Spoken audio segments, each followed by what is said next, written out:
नमस्कार, मैं हूं ब्रजेंद्र मिश्रा। आप देख रहे हैं न्यूज़ ट्रैप ऑनलाइन।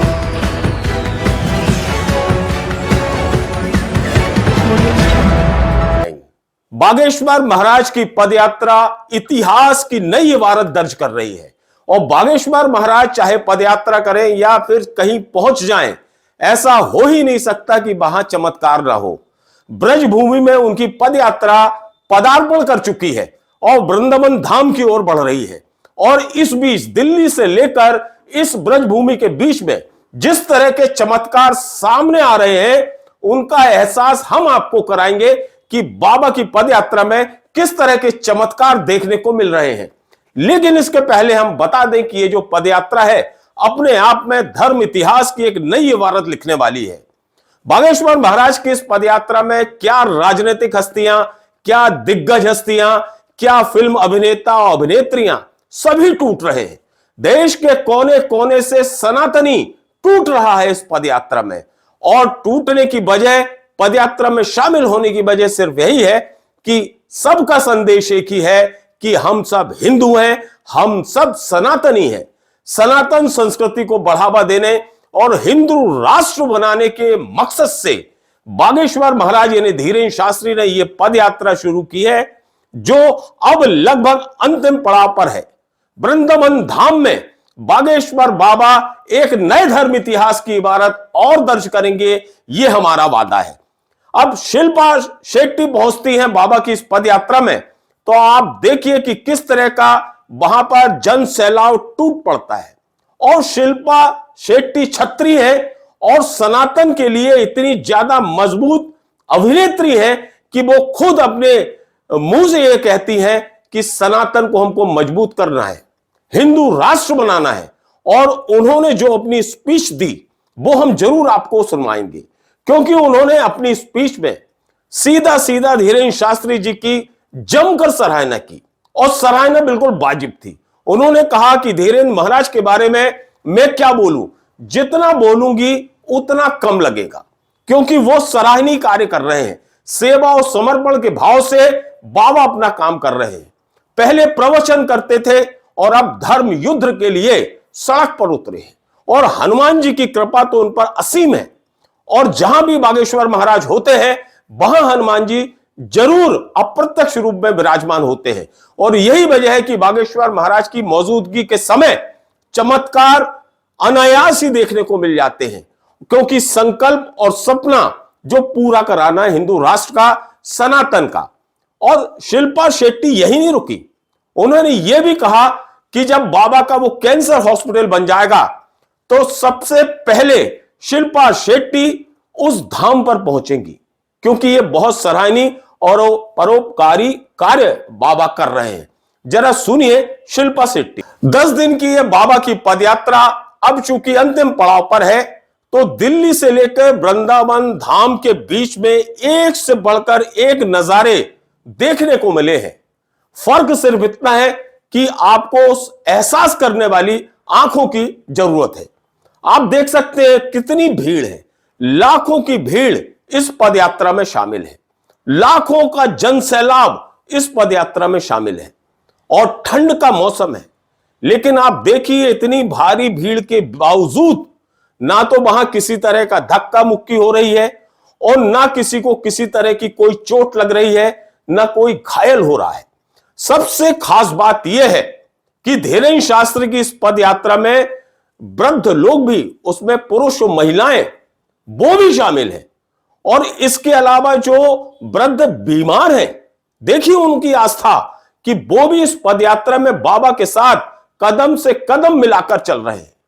रुके नहीं, थके नहीं, यह नारा गूंज रहा है। और जब बीमार वृद्ध बुजुर्ग पदयात्रा में चले तो हर वक्त ये डर लगता है कि कहीं इनकी बीमारी बढ़ न जाए, कहीं ये गंभीर ना हो जाए। लेकिन देखिए साहब, हनुमान जी की कृपा कि किसी भी वृद्ध, जो बीमार वृद्ध है, ना तो उसको कोई तकलीफ हो रही है, ना हुई है, और ना ही लाखों की भीड़ में किसी को खरोंच तक आई है। ना कोई पदयात्री बीमार हुआ है, ना उसे किसी तरह की कोई बीमारी घेर पाई है। अलबत्ता जो धीरेन्द्र शास्त्री महाराज हैं, वो पैदल चलते चलते उनके पैरों में छाले जरूर पड़ गए। स्थिति यह बनी कि मल्लम पट्टी पैरों में करना पड़ी। उन्हें बुखार भी आ गया, फीवर भी आ गया, लेकिन बाबा तो बाबा है, अपने संकल्प पथ से वो जरा नहीं डिगे। थर्मामीटर लगाकर उनका बुखार चेक किया, बुखार भी बहुत हाई फाई था, लेकिन बाबा जो संकल्प ले लेते हैं वो पूरा करते हैं। उन्होंने अपनी बुखार की, अपने छालों की परवाह किए बिना पदयात्रा को जारी रखा। लेकिन हनुमान जी की कृपा ऐसी बरस रही है कि वहां पर उस लाखों की भीड़ के बीच में किसी को खरोच तक नहीं आ रही। ठंड के मौसम में जब खुले आसमान के नीचे लोगों को रुकना पड़ रहा है, हालांकि सारी व्यवस्थाएं, रुकने ठहरने, खान पान से लेकर टेंट स्टॉल, सारी व्यवस्थाएं हैं, लेकिन साहब ठंड तो ठंड है, और रात का समय तो रात का ही होता है जब ठंडी हवाएं चलती हैं। और ऐसे में जो वृद्ध लोग होते हैं उनके लिए जरूर खतरे का अलार्म बज जाता है कि कहीं ये कोई बीमार ना हो जाए, किसी को कोई दूसरी मुसीबत ना आ जाए। लेकिन साहब चूंकि जिस पदयात्रा में और जिस धर्म युद्ध में हनुमान जी की पताका लहरा रही हो, हनुमान जी खुद अप्रत्यक्ष रूप से वहां विराजमान हो, तो क्या मजाल कि किसी को खरोच भी आ जाए। और यही सब चमत्कार है जो उस लाखों की भीड़ में हर कोई देख रहा है, समझ रहा है। 100, 200, 500 लोगों की भीड़ में किस तरह की घटनाएं घटित हो जाती हैं, किस तरह के हादसे हो जाते हैं, होनी अनहोनी हो जाती है।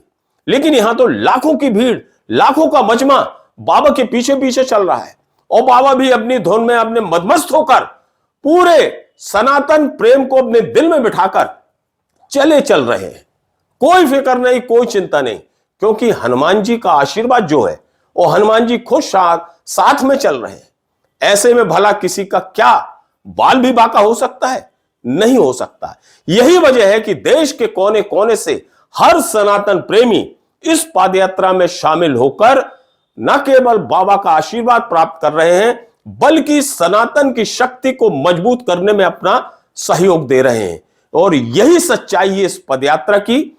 आपने देखे होंगे कि हमारे देश में एक से बढ़कर एक साधु संत महात्मा है, लेकिन यह भी सच्चाई है कि मैक्सिमम साधु संत महात्मा अपने आश्रम से बाहर नहीं निकलते। ये तो धीरेन्द्र शास्त्री हैं, ये युवा महाराज हैं जो अपने आश्रम से, अपने धाम से बाहर निकलकर हिंदू राष्ट्र की खातिर सनातन को मजबूत करने के लिए सड़क पर उतरे हैं और धर्म युद्ध इन्होंने छेड़ दिया है। और जब पदयात्रा शुरू हो रही थी तो कुछ लोग ऐसे भी थे, खासतौर पर वो दामोदर यादव, जिन्होंने चेतावनी दी थी कि वो पदयात्रा को रोकेंगे। तो अब वो देख सकते हैं कि बाबा की पदयात्रा को भला कौन रोक सकता है, जिस पदयात्रा में साक्षात हनुमान जी चल रहे हो, हनुमान जी की शक्ति और आशीर्वाद वहां बरस रहा हो, उनकी कृपा बनी हुई हो, भला उस पदयात्रा को कौन इंसान रोक सकता है? कोई नहीं। और जहां हनुमान जी हैं वहां सब कुछ है, और जब हनुमान जी साथ में हो तो ऐसी पदयात्रा अपने लक्ष्य को जरूर पूरा करेगी। ये हर किसी सनातन प्रेमी में अटूट विश्वास है। जय श्री राम, जय बागेश्वर धाम, जय बागेश्वर धाम बालाजी सरकार।